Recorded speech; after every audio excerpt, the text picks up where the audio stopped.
Welcome to the Rob and Kale podcast. Rob Sanders. Some would be entertained by it. Some would be horrified by Kale Carolina Jackpot Hall. All would be interested in it. The Rob and Kale podcast. Let's go. I'm not ashamed no more. Come to you from Columbia, South Carolina. Last night we had the South Carolina spring game. That you love. 25 minutes from our house, something like that. Girl. Gentleman that is a huge fan of the team that played in the spring game last night is my podcast partner, best damn Gamecock YouTuber on the planet, Mr. Carolina Kale Hall. What's up, buddy? What's going on, guys? Rob, how you doing this evening? I am rolling along, friend. It's good to have both of us together, and we're going to knock out a show this evening, talk a little football. Why not? It is absolutely great for everybody to be together. Praise the Lord. Yeah, there you go with that. Look, we got a lot to talk about with that spring game jackpot. I mean, there are a lot of things that happened there. And I wanted to get your hopes and feelings on it. Obviously, the link is in the description if folks want to join the program.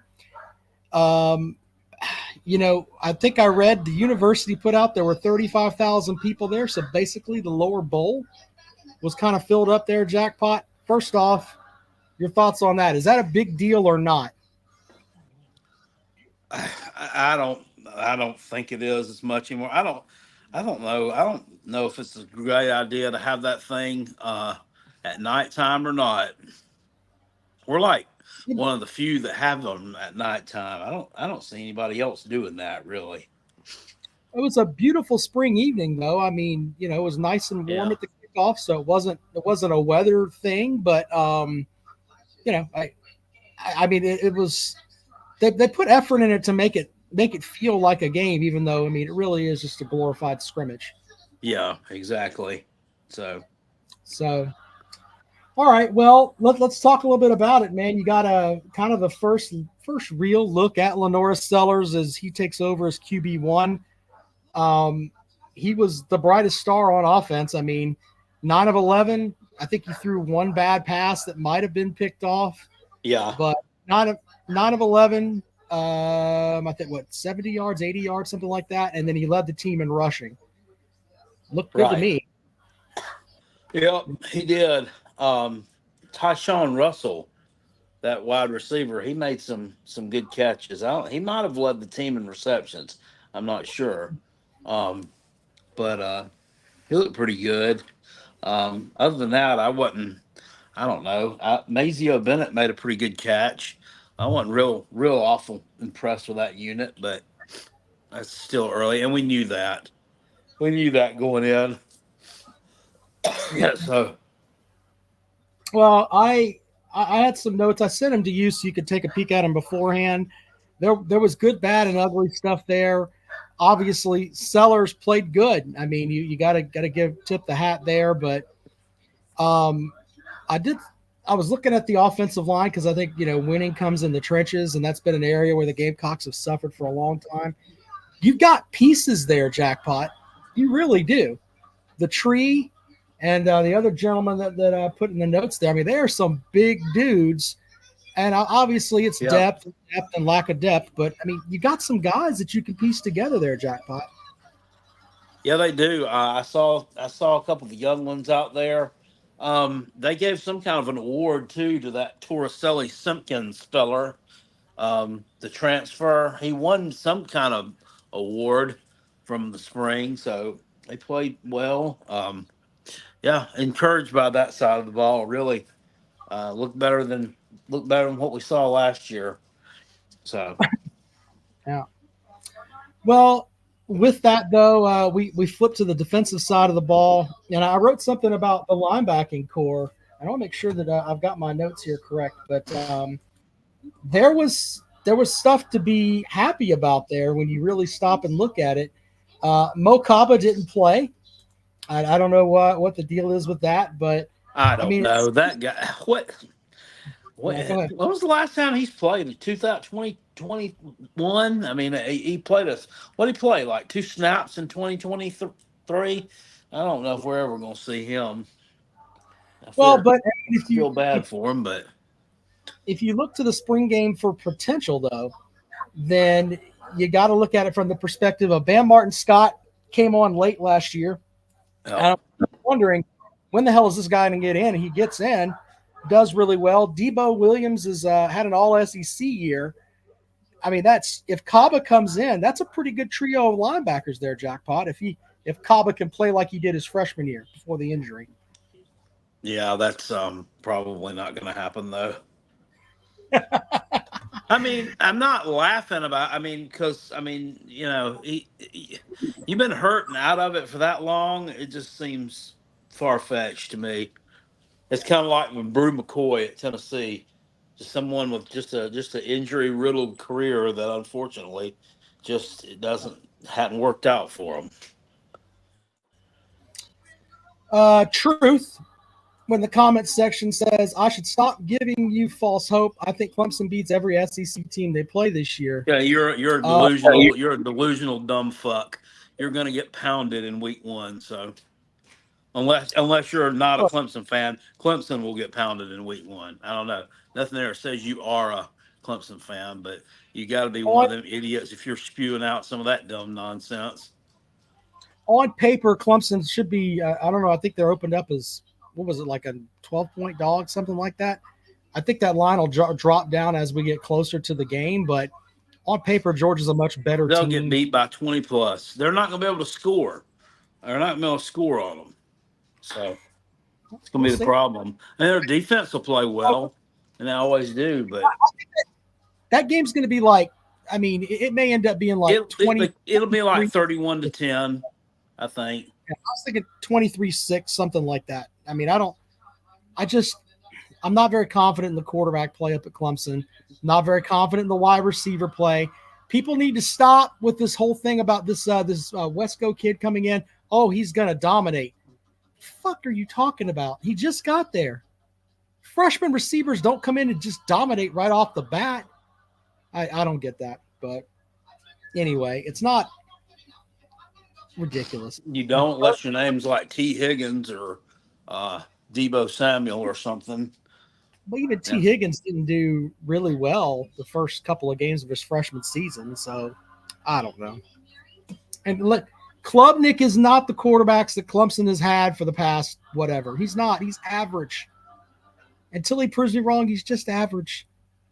He may come out and be great. Who knows? But Brock says he can't tell if Brock was actually there last night when I live streamed this game. Very few were.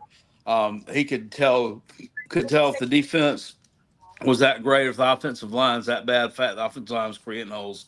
Running the ball leads me to believe the offensive line's getting better. Fingers crossed. It has to be better, right? That can't be worse. Yeah, absolutely cannot be.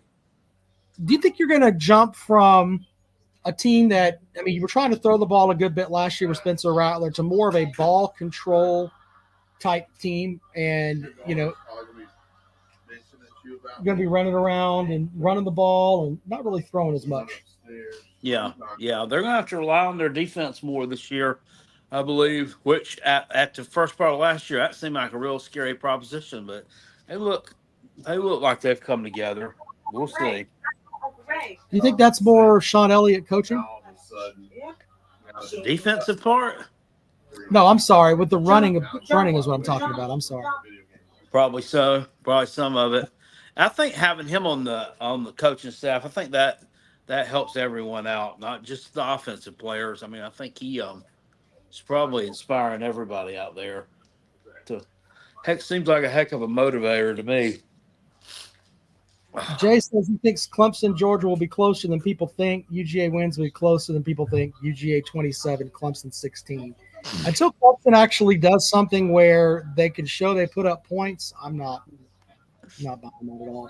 So, look, the Gamecock defense last year wasn't exactly earth-shattering, and the Clemson offense couldn't get an offensive touchdown against South Carolina. What's different this year? Yeah, Fireball says I was there. He was on the live chat. Did I watch the second half today? I did. Yeah, I was really tired. I thought I would be able to watch the whole thing. I'd be wired up enough, but When I sat down and started watching it kind of put me to sleep, to be honest with you. It wasn't real exciting football. Kind of boring. Yeah. Brock says, I feel like we'll bleed that clock a lot and lean heavy on the run. Mobile QBs, plenty of running backs, and Sean Elliott is run game coordinator. That should be your strength. Yeah. I mean, I think that's fair. Jordan says, don't expect South Carolina to score a lot of points. We'll run the ball and pass in desperation and hope we have someone to catch the ball. Yeah. I mean, Did you see where Shane Beamer said that Nicholas Harbor was like a caged animal and that he wanted to play in the game and he would not let him because he didn't want to ruin his Olympic trial chance, something that he's doing. Do you believe that, or you think that's just a bunch of bullshit? God, I'm kind of in a different spot when it comes to that.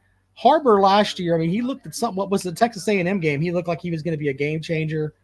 And someone needs to sit down with this young man and be like, look, do you want to be a track star or do you want to be a football player? We need to figure that out because, I'm sure he has to trim weight to run track. So he's got to regain all that weight. You know what I'm saying? To be, I don't know. You got to figure out. Hush. I forget what the measurables on him were that I saw on Twitter, but he ran his 100 and 200 times in like ungodly fast, and I mean his size he's huge, so I don't know that he did lose a lot of weight to do that. Not a lot of faith. Jordan says it's bullshit talking about Beamer. Gamecock Chuck feels the same way. I just think that someone needs to sit him down and tell him, look, I think it works for like basketball. If you got a guy that runs both ways and plays basketball too, that's something to keep him in shape in the off season and everything else. And that makes sense to me. But this idea of, hey, I'm going to run track and I'm going to try for the Olympic trials, brother, if you're that good of an athlete that you can do that, go for it. But I don't know if I would depend on him doing that, in my opinion. But yeah. What a fucking shitty thing for Beamer to say too, because you're kind of setting that kid up where if he doesn't do well in track, then it's like, well, fuck you. But if he doesn't do well where's that caged animal? You had 3 catches all season, dickhead. Schultz says, why does everyone hate Beamer? Can you answer that? I'm lost. I don't hate the guy. I'm tired of fucking losing ball games. And last season was very disappointing. And I don't know. I mean, it's like he wanted this job. I want to be here. I'm a Gamecock man. Blah, blah, blah. I turned down blah blah blah for this job, and then you get here and it's just like, I don't know, been kind of disappointing. And then there's the whole thing with the media and the crying and the pitching a fit, and he was crying the other night. Did you see that? Yeah, I mean he cried. Like, he cried on there when somebody asked him. All the reporter did was ask him, about what kind of turnout he thought would have on Saturday night, and how enthusiastic did he think that the fan base was going to realistically be coming off of 5-7. That's what all they asked him. Okay, they're going to ask you questions like that, and he was like, "Well, I'm going to tell you this. We had a sold out crowd the other night at the top fish camp."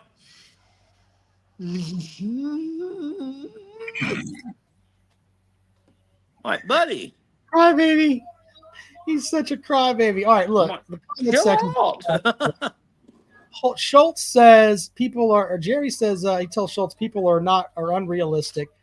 R says we don't hate him. He just sucks at being a head coach. Fireball says Beamer's a car salesman that recruits MAC players, not trolling. That's not really fair because he's actually brought in players that are not from the MAC. Motivated Dedicated says you have to get the recruits. That's fair. He's a fundraising manager. Very good, Jordan. What a callback there. And Fireball with a good point here. If Beamer wins 8 to 10 games, this fan base will be happy. Anything less, and he's going to be on the hot seat. Well, look, I think there's a section of he says a lot of things that a lot of other coaches that have come through there, i.e. Muschamp, have said. Well, we did this and we did that, and and it's like, just stop. And it's looking more and more like the way that Muschamp kind of went. I mean, Muschamp had that first season where they went to a bowl game, and then had that season where they beat Michigan in a bowl game, and then things kind of tapered off there for a little bit. I'm not saying that's the same thing that's going to happen to Beamer here, but man, it's just eerily similar. I mean, it really, really is the way that those two, as far as their records match up. So I don't think if there's no bowl game this year, that's going to be really hard to sell to the Gamecock fan base. Really hard. Yeah, well, Muschamp didn't bottom out really until 2019, I think, right? He made bowls his first 2 years. His first 3 years he made bowls. Right. The 2018 season he'd given us a little bit of hope down the stretch. Remember, kind of played decent against Clemson, a undefeated team that had that world-class defense, and put up like a bunch of yards on them and gave us some hope there. And then they go out against a terrible fucking team in Virginia and get shut out. And that was when I was just like, dude, I'm just like, I'm almost off the Muschamp bus after that. And then they went out and lost to, who was it? North Carolina to open the next season. That was disappointing too. That was when he lost it right there. Motivated Dedicated says he has to get a top 5 recruiting class. Now, bear with me, Jackpot. I don't think South Carolina's ever had that. I think the highest they went was like maybe 9th was the year they got Clowney, but they finished 9th. So it's hard to get that high. But I think it's more of an issue with South Carolina, finishing the top 15 and then develop the hell out of those guys. I think that's what he needs to do more than, hey, I've got these bright, shiny stars to be that 5-star. And then to be consistent over time, it comes down to player development, my best estimation there. Yeah. So, Yeah. Stop. These dogs are growling at each other and snapping. Stop. Just barking at nothing. Barking up a blue streak, as Mama Jackpot told me the other morning when she came in there with the little Shih Tzu Willie. She said she's out here in the kitchen barking up a blue streak, and I'm like, what is that? yeah, that's pretty funny. Kirby was close to going to South Carolina. I can't imagine how that would have gone. Well, I mean, I think Well, obviously he would have won a couple of national championships. South Carolina can win 8 games and they play as underdogs and play with their heart. Oh, very good, Fireball. So I don't know. I think that someone put it up there earlier that the Kentucky game, I think, is the hinge point for South Carolina this season. If they win that game in week 2, then it could be a good season for them. If they go, and it's at Kroger Field, right? If they go up there and stub that toe, I mean, the season could go to the shits by October. Yeah, it's just it's tough because it comes early in the season on the road, and it's a winnable game, but it's on the road, and that's do it. I mean, if they could go up there and if they got some guts and they can win that, you could be looking at something decent this year. But if not, it's going to be tough. Motivated Dedicated says put the money into recruiting, sir. That's not. I'm telling you that they spend money in recruiting out there. Brandon says what we've learned is Shane Beamer is Derek Dooley Jr. Jesus Christ! Why these Vol fans want to compare him to their shitty ex-head coaches? I won't get that one, but anyway, still no O-line, still no O-line. Okay, well, I mean, who fucking blocked for Lenore Sellers when he scored his touchdowns? I mean, where did that come from? No running game. Well, Lenore Sellers he scored a running touchdown. So is that not no damn running game? Fuck out of here.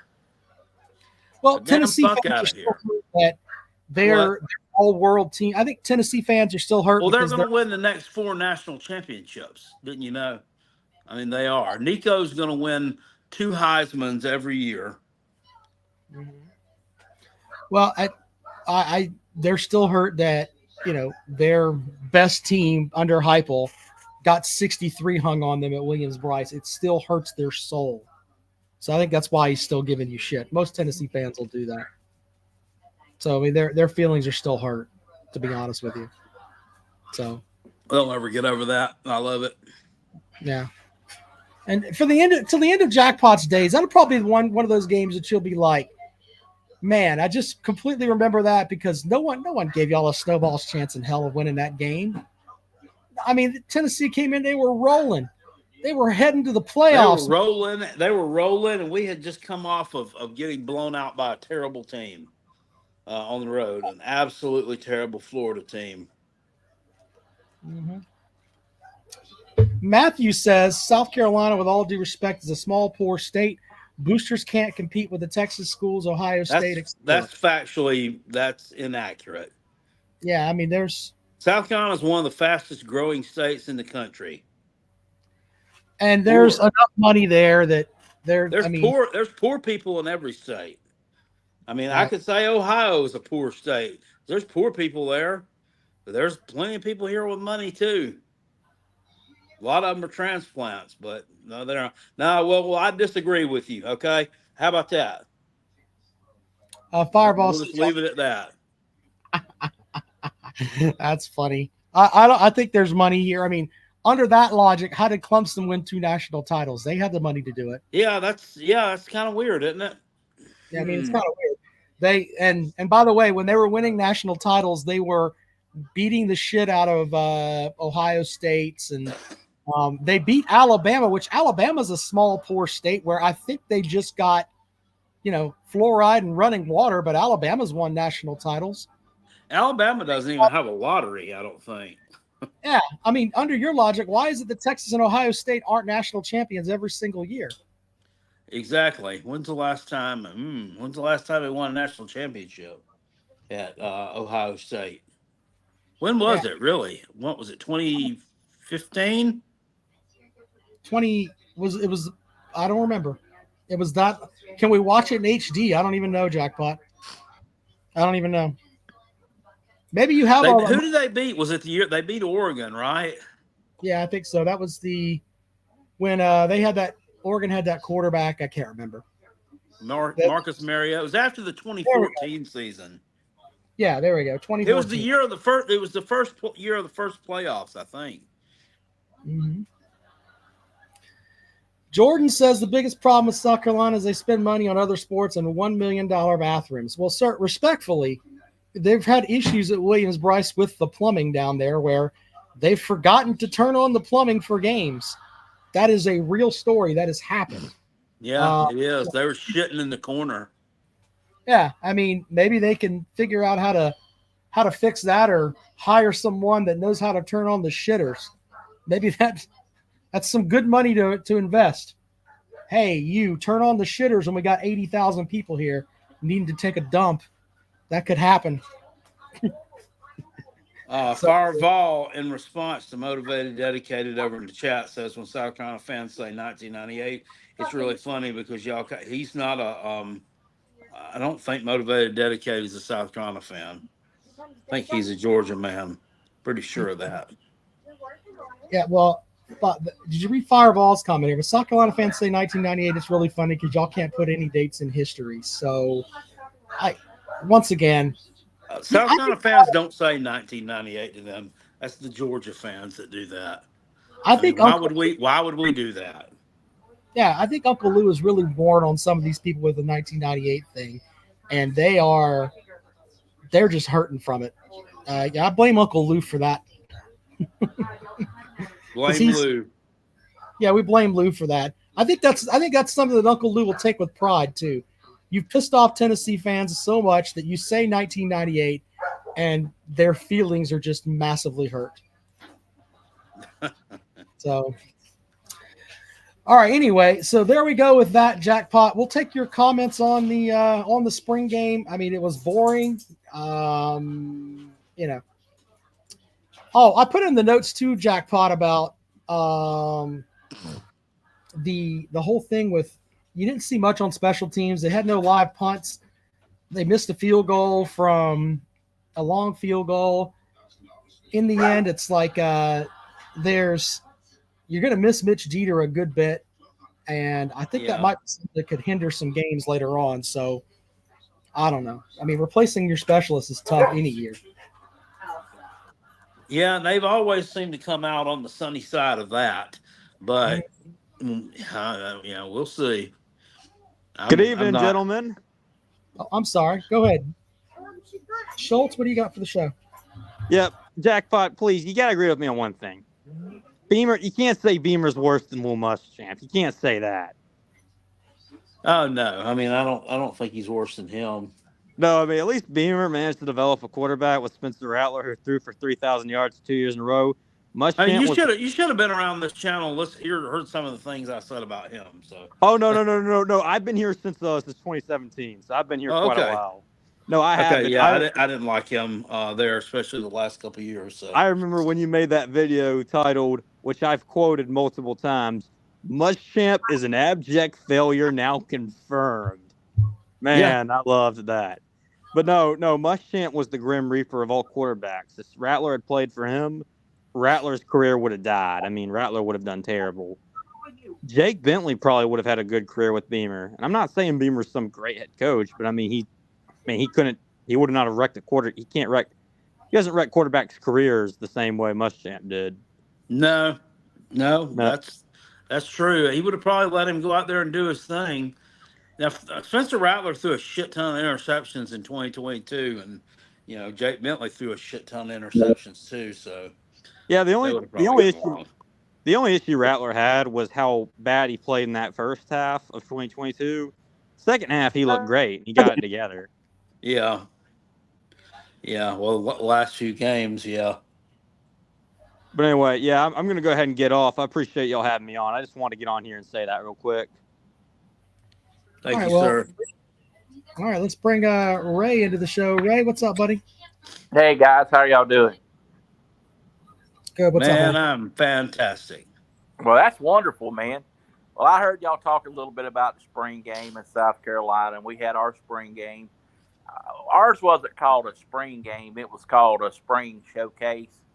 They did drills the first part, then they played a couple of quarters, kind of a scrimmage, and then they had basically all the scrubs, and walk-ons play like a period, and then like former players were coaches or something like that. But it's basically you don't learn anything from this. We as fans try to read too much into the good and the bad if we want to know the truth about it. And it's basically because we're starved for college football. We wish you could go year round. You know what I'm saying? But I didn't get a chance to watch any of Carolina's. All I know is I think y'all got a good young quarterback. The thing is, you're just going to have to be patient with him and let him have growing pains. If he makes mistakes, he makes mistakes.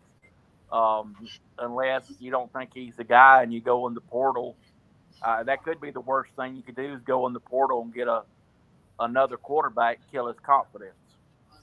Hey, Ray. Do me a favor if you watch the Carolina spring game. Do me a favor and take yourself a couple of Vivarin before you watch it. Hey, Ray, I'll tell you this because I watched a little bit of both. If you told me I had to take Sellers or Uyunglele, give me Sellers. Uyunglele looked like, hey, what was his numbers for him? It's 12 of 26. Well, I watched all of it, Rob, and he had a ton of drops. We've got some upper class receivers that are not going to be here probably Monday or Tuesday. They're going to be portaled out, and we're probably going to hit the portal for some more receivers. Now, he did not play great, but he didn't play bad either. And to be quite honest with you, and I watched it all, and I'm not trying to sugarcoat anything. Sure. Our defense is going to be decent. I'm just saying. Our defense is going to be pretty good. Probably going to be the strength of the team defense and running game. So as long as he doesn't kill us with interceptions, I think. I got to. We're not expecting to win a national championship this year. I mean, I just want to contend for the conference championship. Chip says, DJ, you also had a lot of balls that could have been picked off. That's fair. Brock says he had a bunch of drops at Clemson. Yeah, he also hit cheerleaders at Clemson. Well, he hit a cheerleader at Syracuse, but still, it was in a Clemson uniform. So, no, right. I get what you're saying. I'm not trying to say he's better than he is or he's worse than he is. But if one thing I've learned in my almost 58 years on this earth and watching college football, you can't put a lot of stock in a glorified scrimmage spring game. You just can't do it. Okay. He hit her. He hit her in the back, I think, with the football. Well, was she open? Yeah. Too bad. He could have. Well, I guess you should have. I think he's also right? he hit one at home in the vagina too. I understand. They were tweeting out hashtag sorry about your pussy. Oh, really? Wow. I must have missed that one. I'm just kidding. What? But anyway, I didn't even get to watch any of the Clemson game. Their spring game was that about a week or so ago, a couple weeks ago. It was 2 weeks ago. Yeah. It was a plate full of piss. You want to be honest? Basically, yeah. So basically, you can't. But what I'm saying, Rob, you can't judge your team for better or for worse just off of the spring. I mean, they've still got 4 months. What the go. hell? Yeah, I'm with you. So it's just I don't put a lot of stock in that, good or bad. I just know defensively we've got a really good chance to be good. To be fair, Florida State is almost like you ever play like online poker or whatever, where you can bet all of your coins and it doesn't matter because it's not real money. That's kind of how and then they'll give you more coins in like 4 hours or whatever. That's how Florida State is to me because, hey, they could go out. They're going to completely retool that every year with the transfer portal. So Right. you didn't think that they were going to be as good as they were last year? Nobody picked them to be that great. And that's what I'm trying to tell you. I'm not one of those fans that's going to tell you that. Okay. Right. I'm very realistic, but there's players that are on the team now that's not going to be on the team in 2 or 3 days. They're going to be portaled out. It happens everywhere. It may not happen at Clemson, but basically everywhere else, they get portaled out. We don't have a place for you. Nick Saban did it for years and years and years, and no one said anything about it. Okay, because he was the great Nick Saban. He got players and ran them off every year to get new players in, even if it wasn't in the transfer portal. A unproductive player, he wants a roster spot to get another kid in, and that's what you have to do. It's just today's game. It's the way it is. Nothing against Dabo. I think Dabo's a good coach. I think he struggled with this new era of college football, but I still think he's a good coach. And he doesn't have a generational quarterback anymore, and some of his assistants that's left him has exposed the type of coach he is, which is just a CEO and let his assistants coach. And if you don't replace great coaches with great coaches, you have an issue. But anyway, guys, that's all I wanted to say. You guys have a great night. Look, to that, thank you, Ray. To what Ray said about Sweeney, it's going to be hard to get these assistant coaches and really great coordinators to come in when you tell them, hey, we're not going to the transfer portal just because I don't want to go to the transfer portal. It's almost like he's going to have to find one of once again. It's like he's going to have to find one of his disciples to come work for him because nobody else. I can't believe that. I still don't know how he landed with this God dang it, my dog is driving me fucking nuts, dude. They smell something up underneath, our little coffee table in here. that I do this thing on is got a that I lift this buffet thing up on. It's got stuff up underneath it because we haven't swept out from under there. And he's just going after something that's on the floor, and he can't fucking find it. So I'm having to slide this thing out from where I'm at. He drives me nuts. I'm ready to put him out. Anybody want a dog? All right. Well, anyway, with that, Here. I just think it's going to get. Go away and stop it. I thought you were pointing him out to show him for us to take him. No. Look, I just No, think I'm not. I'm just kidding. I just lashed out in anger. it's all right. But I think that it's going to get to a point where we catch up with him eventually.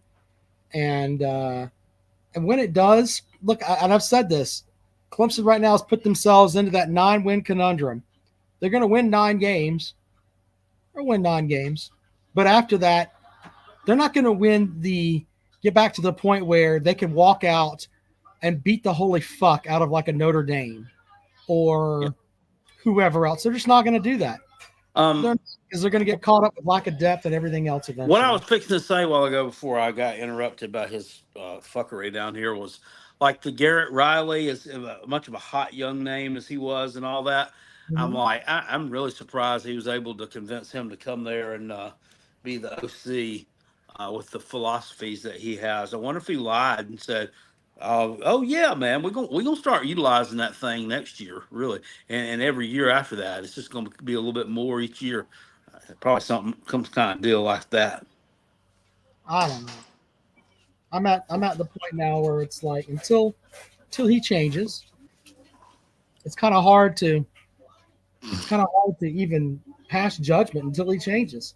Yeah, and he's got to.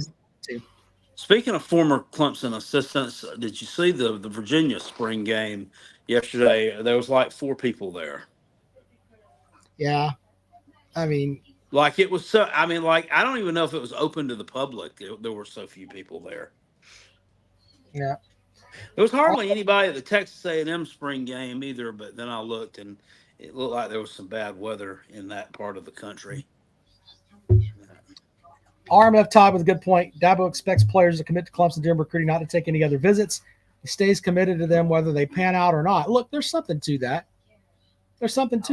But in the day and age that we're in now, where everybody can go and do whatever the hell they want to do, it's just different. I mean, you have to change the way you do things. You really, really do. Chip says, if our offense doesn't pick up under Raleigh this year, you'll start head scratching.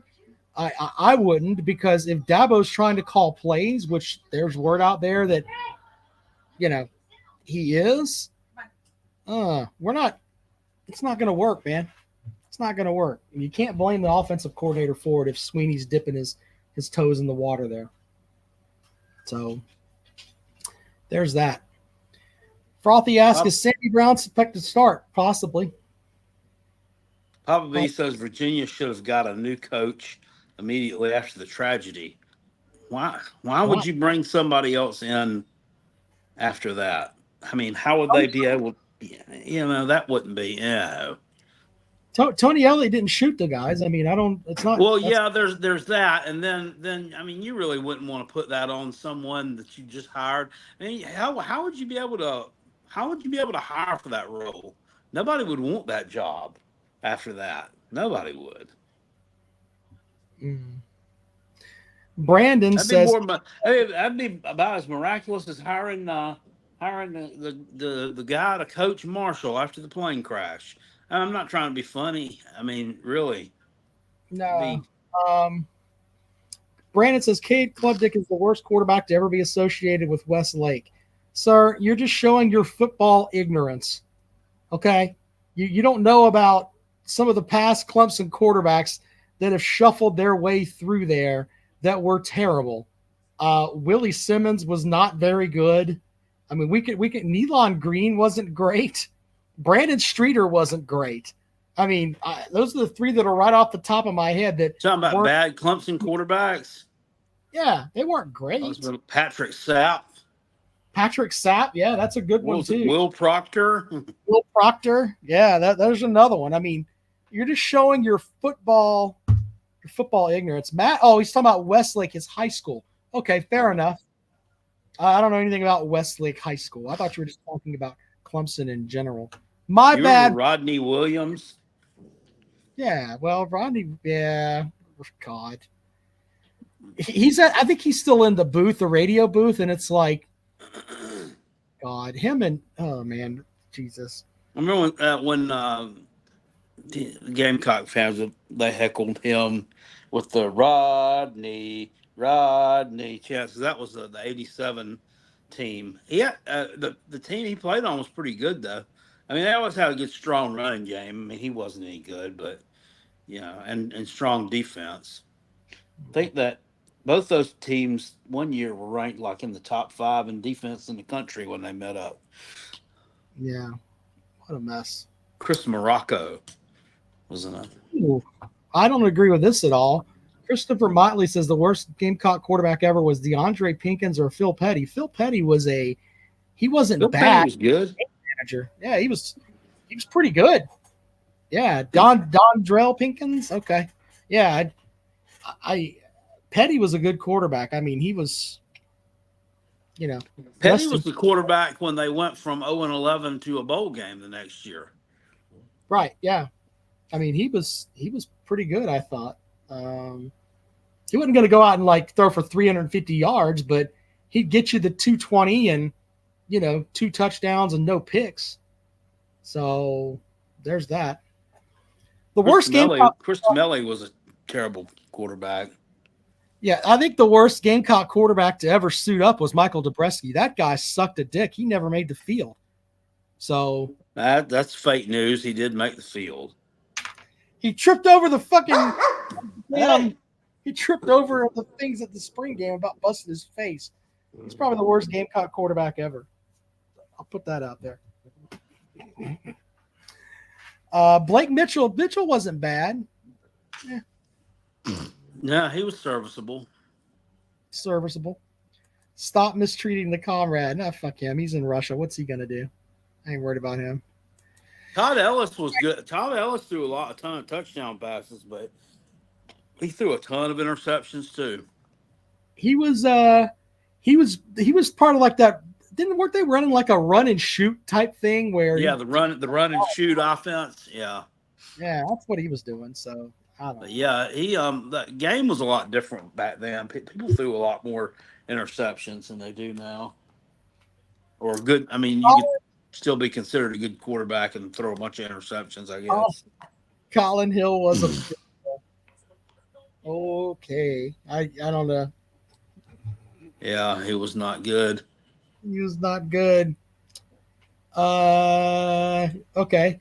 Best Gamecock player by far than George Rogers, because before my time was Marcus Lattimore. I mean, that Marcus Lattimore was a hell of a player, but the best Gamecock player that I've ever seen in person was Clowney. Clowney was a world-changing player. I mean, he came in after 3 games as a freshman. He was just unstoppable. So, I don't know. Maybe I'm just different. I don't know. Jackpot may agree with me or not. I don't know. But he was one of the great. Clowney was a great one. Sterling Sharp. I mean, you got some different players at some different positions. Lattimore was, but like I said, you never really saw the whole body of work, what it could have been. So can't really put him up there. Steven Garcia, another world class Gamecock.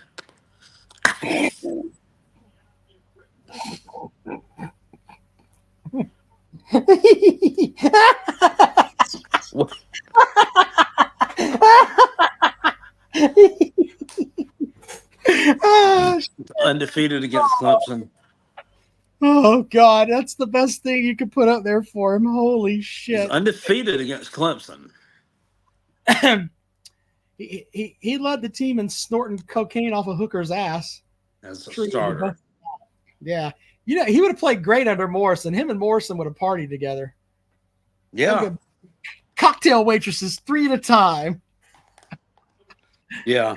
Oh, God. Anyway, Muschamp has this $4.5 million home listed on the market. Well, good. Somebody I think it was a Georgia fan had filmed a little clip off on Lake Murray yesterday off of a boat of Muschamp's house, and he said that he could confirm that he was at his lake house yesterday. Apparently, someone on this boat, whatever, apparently they drove the boat up to the dock at Muschamp's house, I guess, and he was there. And they asked him about the South Carolina spring game if he was going, and he said, "I have no comment. Get off my property."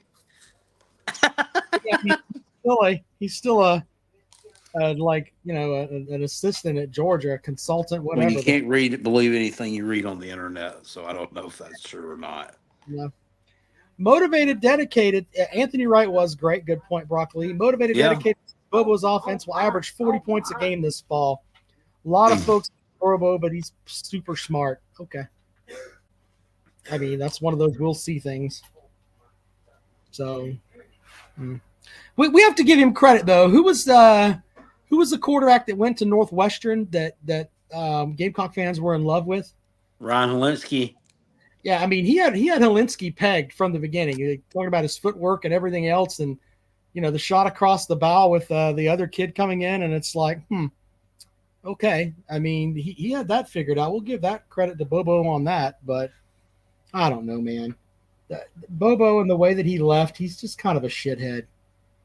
Leaving in the dark at night. He may be a brilliant mind, but he's kind of a piece of shit for doing that.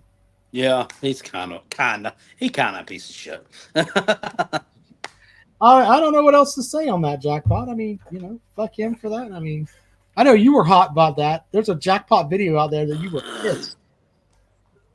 Yeah, I mean, if we'd landed another, God dang it, clawing my leg up, landed a really good offensive coordinator or something to take his place, I mean, I wouldn't have cared. But I mean, he was replaced with fucking Marcus Satterfield. Yeah, he was a dope. So there's that. Gamecocks picked up a transfer over the weekend, Jackpot. The big 7-footer from Missouri. I think you talked about him in the one game. I can't remember the kid's name. He's a 7-footer. It's coming from Missouri to South Carolina. Yeah, it's not the guy with the man bun. No, it's not man bun. It's the other kid. I'd rather have this one. Man bun, he looked kind of awkward.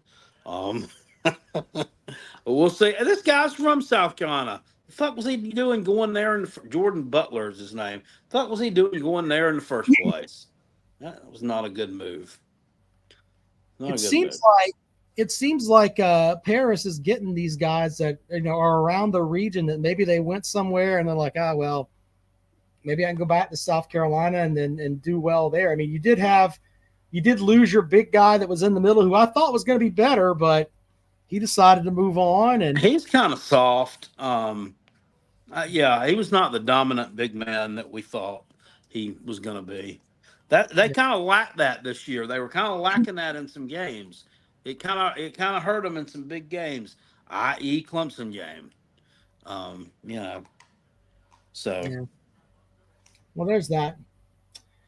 Oh, Jackpot! They're having some rule changes coming in. I wanted to talk about those really quick. They're going to have the where coaches can communicate via the helmets like they do in the NFL. Right. That's pretty cool. I mean, I think that's going to cut down on the sign stealing and everything else, right? Yeah, well, they're still going to let them use the signs, from what I understand. Right. And I read an article over on The Athletic about it Friday that they put out, and they said that to make this clear, that this has nothing to do with the Michigan sign stealing scandal. Fuck off. Okay, yeah, okay. But the NFL's only been doing this for 30 years. They've had this technology since 1994, but we're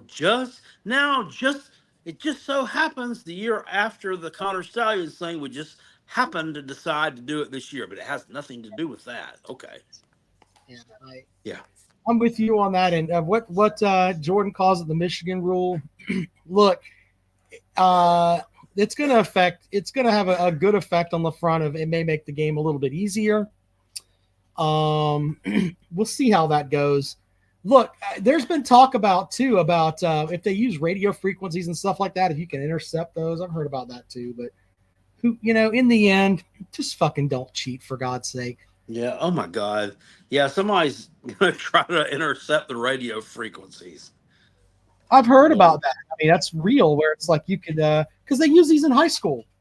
I mean, and I've heard that in certain sets you could figure it out and find out what channel they're on or whatever. But I don't know. Well, it's a mess. But I'm glad to see that, because now if your quarterback can read the defensive signs and pick them out, then that just makes and that just means that you're just not doing what you're supposed to be doing. That's different. But if you're coaching them up with like, hey, we're going to steal the sign and send it to you, that's kind of stupid.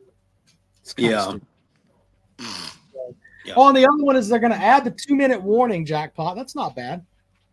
that's kind of cool, I guess. You get an extra time. Yeah, out that'll help. That'll help slow the game down a little bit, because the games have been. I mean, the games are going by so fast. Yeah. That's probably kind of welcome. I'm with you. The Illinois spring game is being replayed right now on the Big Ten Network. Illinois wide receiver just dropped a pass. Just a step. Greatest things since sliced bread. Beep. Maybe not. Thought you liked Coach Stepp. He's fine, man.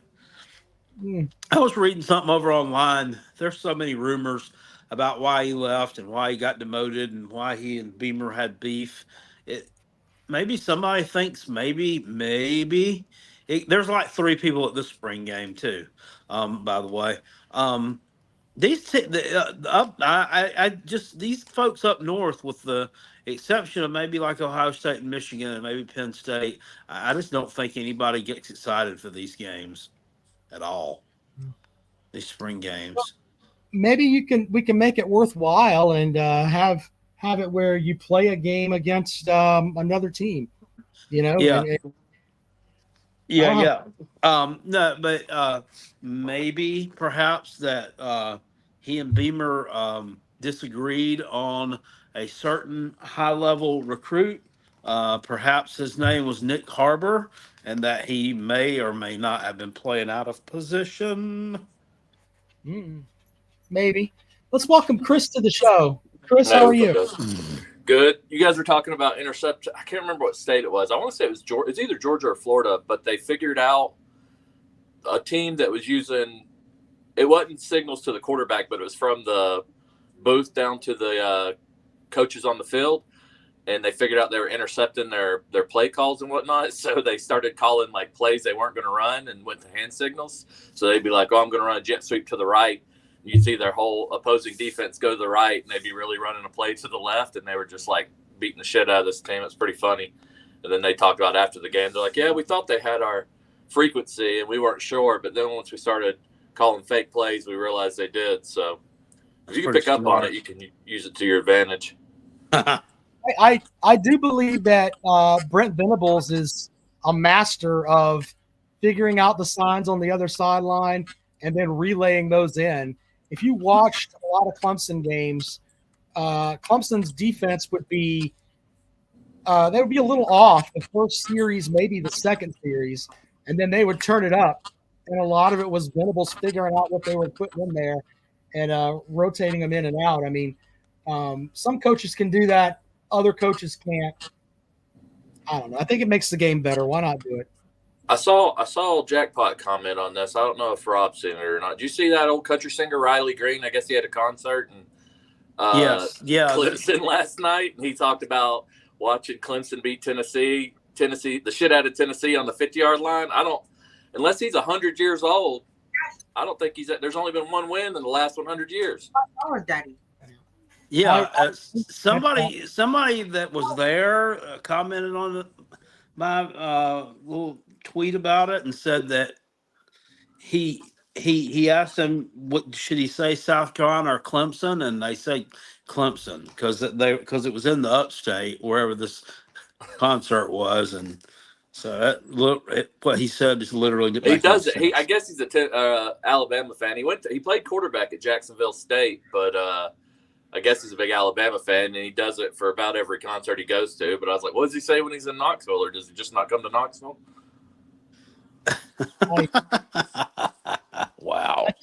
man, people, it's so weird. They try to make themselves Well, whoever that is, they got to be performing in Knoxville or Nashville if he's wanting to get some crowds. I'm sure because Nashville's big in the music scene. Well, I And mean, that's like Darius Rucker. He said he did fuck Tennessee that one year, but he was in Columbia, and Tennessee and South Carolina are rivals. I don't know why you'd go somewhere why you wouldn't talk about somebody's rival, and like Clemson should be talking about South Carolina or Florida about Georgia. Like I said, Tennessee and Clemson's played 10 times in the last century, and they're like 9-1 on Clemson.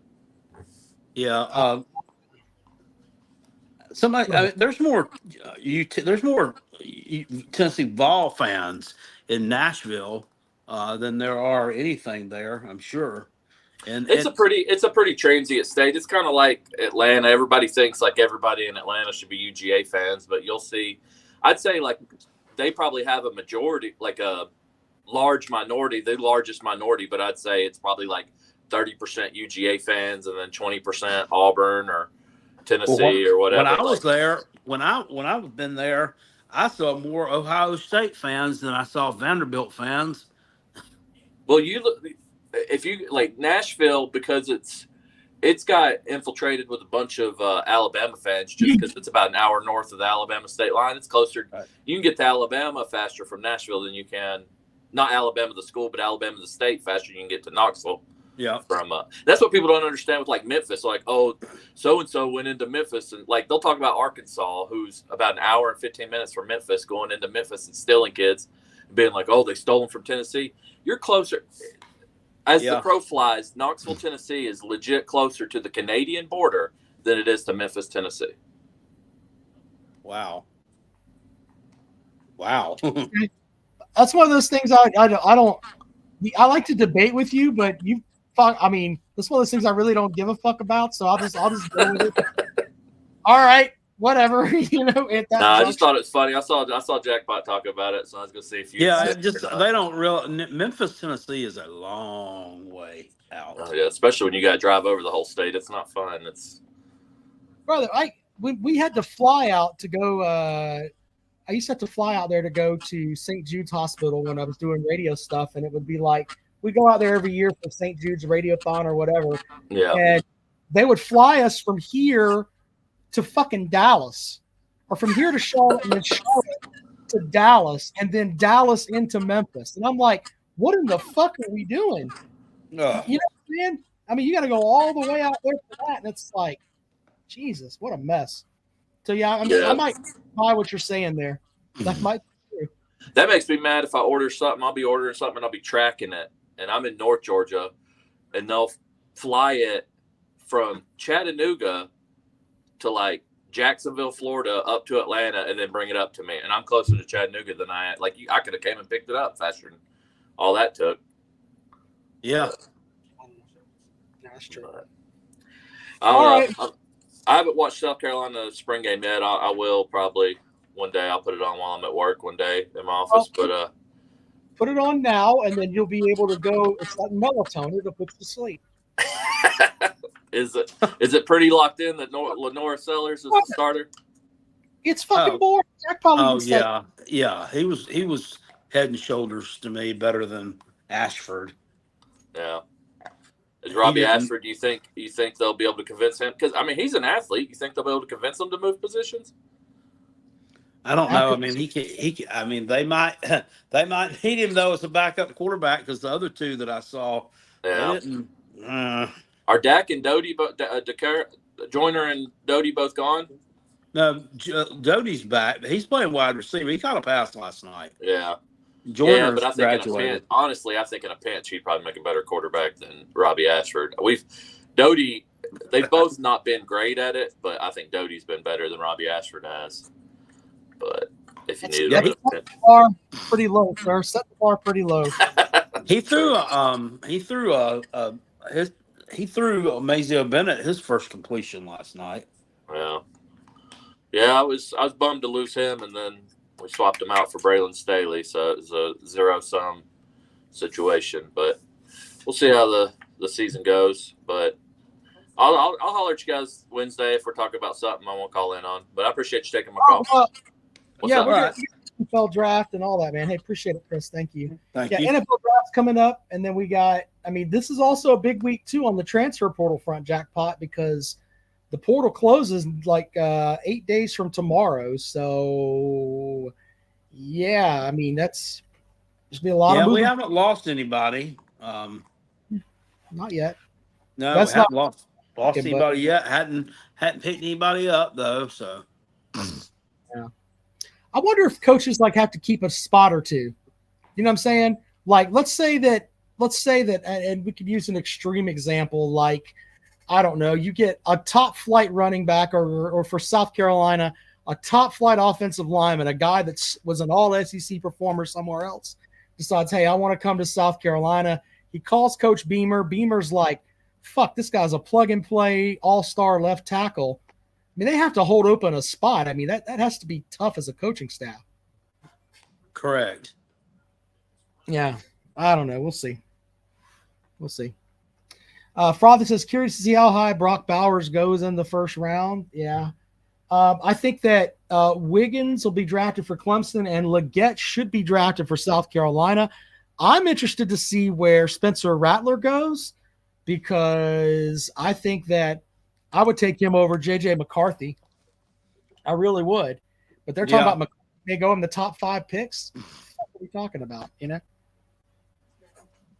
I mean, when you got to think, J.J. McCarthy did whatever he did last year at Michigan behind the, I mean, what was that? At least a top 10 offensive line, I'd say. Yeah. And Rattler did what he did behind a bottom 10 offensive line, I'd say. Bottom 10 in the MAC. Yeah, bottom of the MAC.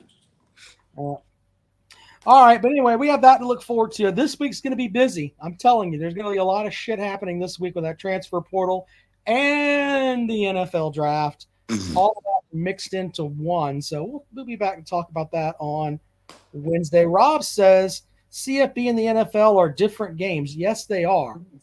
But I think that you have to understand, if we're talking about Rattler, tell me what about Rattler doesn't make him a good pro prospect. He can throw the ball all over. He's got a big arm. He can drop. I mean, he can go through the progressions when he has protection. He can do a lot of things well. Yeah, I just, I think he's going to be fine, but we'll see. I could be wrong. Schultz says, I can't believe Rob attacked Helinski. I did not attack Helinski. I said that Bobo got it right about Helinski, that he needed to work on his footwork, and he wasn't really at an SEC level. I didn't say that. That's what Bobo said. I said he got it right about Helinski. We give Bobo credit for that. I wasn't ripping the Helinski kid. Come on, man.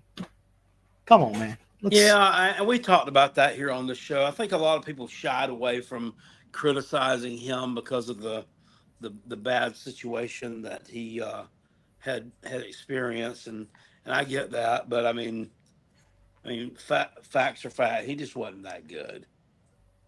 Yeah, And that's fine. I mean, I ain't a college quarterback. I mean, 99%, 99.99% of the population's not. They're not going to make it. So I disagree with Schultz here. He says Helinski would have been great if Bobo hadn't fucked him up. What are you okay, brother? I appreciate it. Yeah. He threw a touchdown pass to himself the year before, or he tried to, and Bobo was nowhere in sight that year, sir. He says he threw for 300 yards against Alabama. Yes, he did do that. But he threw for 300 yards. A lot of it was in garbage time when Bama was in a prevent defense, and he had a lot of short catches that went for yards. But I don't think that I'm not trying to shit on the kid. He's gone now. If he had an opportunity to be great at Northwestern, why not go there and play? He was oh god, and he was who was the shithead that was the OC when he was there that first year? Was it at South Carolina? Was it McClendon? Yeah, Lloyd McClendon or whatever. Landon McClendon or No, whatever. Lloyd McClendon managed the Pittsburgh Pirates. Yeah, I know. Brian McClendon. Brian, there you go. Thanks for me, Jackpot. I'm dumb. But yeah. Yeah, we had him, and what was the other guy? What was it? I'm not thinking about him. What was that other clown's name that was there that Muschamp had worked for him at Florida? Hold on, I'm looking it up now. Let's see here. SC offensive coordinators under Muschamp. Let's see here. Muschamp. Now I'm googling it right now. Let's see here. Offensive coordinator by history, Brian McClendon, Kurt Roper, Jackpot. Kurt Roper, that's it. Roper. Yeah, whatever. Fuck that guy too. Roper was a douche. So anyway, yeah, but we're not shitting on the young man. He just wasn't an SEC quarterback. Don't get upset. All right, Jackpot, you got anything else to put out there this evening before we go? I don't think so. Other than this, it's been largely uneventful. I saw the Atlanta Braves lost tonight for the first time in a long time. Man, Ozuna hit a home run in the first inning. He just walked up there. He looks like a fucking bear walking up there.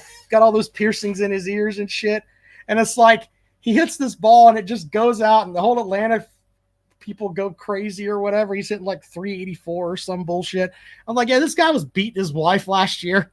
People seem to forget that.